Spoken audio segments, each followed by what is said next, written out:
Salve, selamat malam saudara-saudariku yang terkasih dalam Kristus. Ketemu lagi dengan Patrice Allegro, Veritas Liberabit Vos.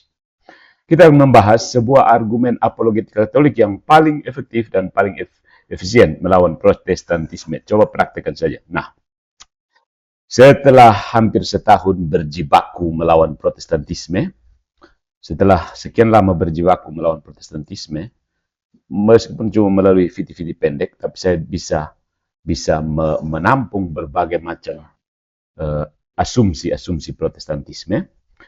Saya sampai pada kesimpulan bahwa argumen apologeta yang paling kuat yang dapat dibuat oleh seorang Katolik terhadap Protestantisme adalah bahwa liturgi hari Minggu mereka sebenarnya buatan manusia saja, dan dengan demikian adalah penyembahan berhala yang terang-terangan. Sekali lagi, liturgi hari Minggu mereka sebenarnya adalah buatan manusia, dan dengan demikian adalah penyembahan berhala yang terang-terangan. This is a bold claim, ya, tapi bukan penghinaan. Mari kita elaborasi. Nah, saudara-saudariku, tugas terpenting yang dimiliki manusia, tidak peduli apakah mereka seorang Kristen atau bukan, tugas terpenting seorang manusia adalah menyembah Tuhan. Mau apa lagi kalau bukan menyembah Tuhan? Coba tanya sesama teman-teman kita yang Muslim. Nah, ini harus menyembah Tuhan tanpa diragukan lagi. Ya, merupakan kebenaran yang jelas yang dapat disetujui oleh semua orang, siapapun dia tanpa kecuali. Tugas manusia yang terpenting adalah menyembah Tuhan. Mengingat hal ini, seseorang tidak hanya harus menyembah Tuhan. You have not only worship God, tidak hanya harus menyembah Tuhan, tetapi seseorang harus melakukannya dengan cara yang benar. Kamu harus menyembah Tuhan yang benar dengan cara yang benar, yaitu kamu harus menyembah sebagaimana yang telah Tuhan perintahkan untuk kamu lakukan. Jadi, menyembah Tuhan seturut permintaan Tuhan sendiri. Bukan buat-buat cara penyembahan. Tidak bisa. Ya. Tidak bisa buat-buat cara penyembahannya. Harus sesuai dengan perintah Tuhan. Ya. Menyembah sesuai dengan perintah Tuhan itu sendiri. Ya. Ini berarti, saudara-saudara, bahwa liturgi itu membutuhkan wahyu ilahi. Karena kalau tidak tanpa wahyu ilahi untuk berliturgi, orang tersebut, tanda petik, menyembah Tuhan berdasarkan apa yang terdengar baik bagi pikiran manusiawinya sendiri. Ya. Kamu menyembah Tuhan seturut apa yang kamu pikir bagus. Kamu pikir bagus kalau kita pakai musik seperti ini. Bagus kalau kita pakai lampu kelap-kelip seperti ini. Bagus kalau kita baca mazmur yang ini. Bagus kalau kita nyanyi song yang ini, himne yang ini. Ya kan? Itu terdengar baik bagi pikiran manusia. Tetapi ada kata atau istilah bagi penyembahan sesuai dengan apa yang terdengar bagus bagi Anda. Menyembah sesuai dengan apa yang terdengar indah, benar bagi kamu, itu disebut idolatry, penyembahan berhala. Ya. Jadi, satu-satunya cara untuk melarikan diri, escape dari penyembahan berhala adalah dengan beribadah sesuai dengan bagaimana Tuhan telah mengungkapkannya secara ilahi. Bagaimana Tuhan telah mewahyukannya secara ilahi. Bagaimana cara beribadah sesuai dengan kehendak Tuhan. Dan ini membawa kita pada masalah utama yang dihadapi oleh semua Protestan. Ya, masalah utama yang dihadapi semua Protestan adalah bahwa tidak ada tertulis di dalam kitab suci liturgi Kristen yang tertata rapi. Tidak ada. Tidak ada aturan liturgi suci. Aturan beribadah hari Minggu itu tidak ditemukan di dalam kitab suci. Bolak-balik dari Kejadian sampai Wahyu. Tidak ada. Ya. Tidak tertulis juga mengenai tempat beribadah. Tidak ada. Orang Kristen harus beribadah di mana? Kita cari dalam kitab suci, tidak ada. Banyak orang berpikir bahwa bisa diterima untuk membuat liturgi mereka sendiri selama mereka menyanyikan mazmur atau membaca beberapa bagian dari Alkitab. Tetapi itu bukan liturgi. That is not liturgia. No. Itu membuat liturgi Anda sendiri. Itu menciptakan liturgi versi diri sendiri. Dan dengan demikian merupakan bentuk penyembahan berhala. Ya. Kau bikin liturgi sendiri. Dari itu sebenarnya penyembahan berhala. Macam orang bikin patung sendiri. Lalu menyembah itu patung lembu emas kan. Ya. Tanyakan kepada seorang Protestan, wahai saudara-saudaraku, apakah yang mereka lakukan pada hari Minggu secara tegas itu diperintahkan dalam Alkitab? Apakah hal-hal yang mereka lakukan pada hari Minggu di sebuah gedung bernama gereja itu secara tegas diperintahkan dalam Alkitab? Karena mereka itu kan soal skriptura. Dan apa yang terjadi? Mereka akan meraba-raba ayat untuk membenarkan perbuatan mereka yang tidak jelas di dalam sebuah gedung gereja, gedung bernama gereja Protestan itu. Mereka tidak akan punya jawaban, ya, karena Alkitab tidak memberi mereka jawaban itu. Ya.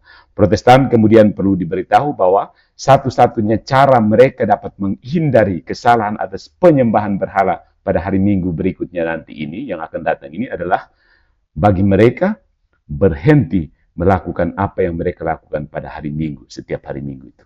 Ya, setiap orang Protestan yang serius tentang Alkitab harus menghadapi kenyataan ini. Tidak satu pun perintah dalam kitab suci untuk menunjukkan apa-apa yang harus dibuat di dalam sebuah tempat yang disebut gereja itu. Tidak ada kan? Kamu ambil dari mana? Tetapi kita umat Katolik tidak berada dalam kungkungan kerangkeng ini karena perayaan Ekaristi, misa orang Katolik memang berasal dari wahyu ilahi, itu berasal dari Yesus melalui para rasul, melalui tradisi lisan yang diilhami. Itu tradisi lisan. Liturgi itu bagian dari tradisi lisan.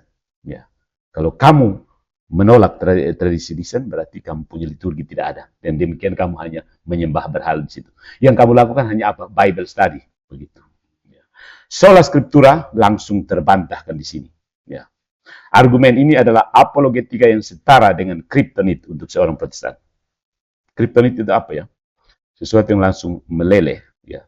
Argumennya langsung meleleh setelah kita perkenalkan argumen ini kepada mereka. Nah, dan coba gunakan untuk banyak orang teman Anda yang Protestan. Ya, beberapa orang Protestan memang mengakui bahwa Alkitab memang tidak memberitahu kita seperti apa liturgi Kristen yang seharusnya.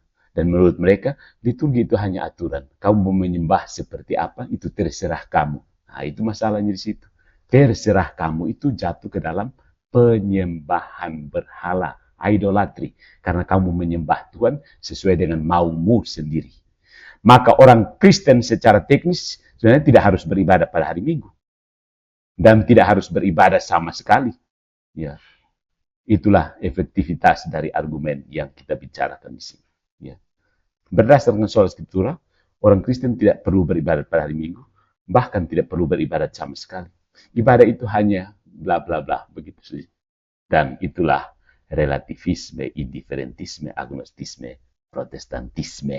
Begitu yang sering kali saya ulang. Nah, ketika kita berbicara tentang apa yang sebenarnya dikatakan kitab suci tentang liturgi Kristen, ya, ada basis skripturalnya juga. Bagian yang paling kuat, bagian yang paling kokoh, ada dalam 1 Korintus bab 10 ayat 14 sampai 22. Mari kita baca.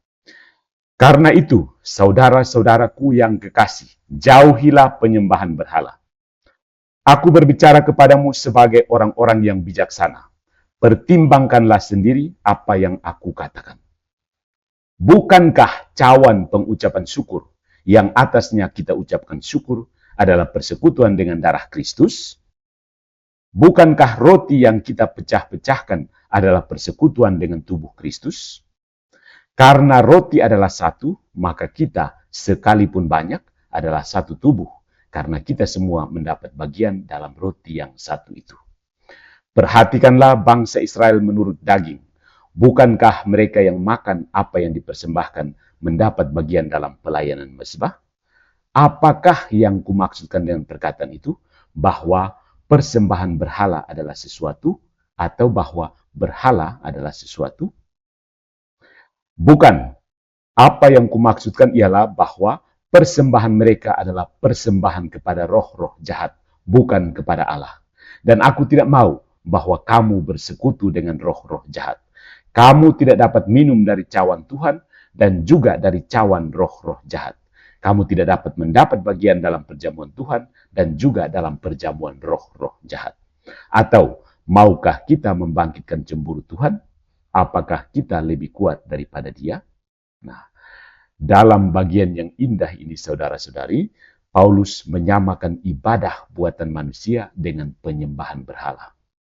Sebagaimana yang dikatakan dalam Konsili Trente, mengutip bagian ini, Paulus dengan jelas menunjukkan liturgi Kristen pada dasarnya adalah kurban di atas altar, sacrifice on the altar. Ya. Kontras di sini dengan altar mezbah. Ya. Lihat Maleakhi bab 1 ayat 7. Kamu membawa roti cemar ke atas mezbahku, tetapi berkata, dengan cara bagaimanakah kami mencemarkannya? Dengan cara menyangka meja Tuhan boleh dihinakan. Tidak mengherankan bahwa orang-orang Protestan tidak melihat bagian ini ketika mereka membaca Alkitab. Karena dalam menolak kurban misa, ingat, di Protestan tidak ada Ekaristi, mereka menolak kurban misa, mereka tanpa sadar membuang ibadah yang ilahi dan malah mengganti ibadah sejati dengan Bible study doang, pelajaran Alkitab. Namun demikian, saudara-saudaraku, menyembah berhala karena berkamuflase sebagai penyembahan, padahal kenyataannya no. Seperti yang dikatakan sebelumnya, Protestan tidak menyembah Tuhan.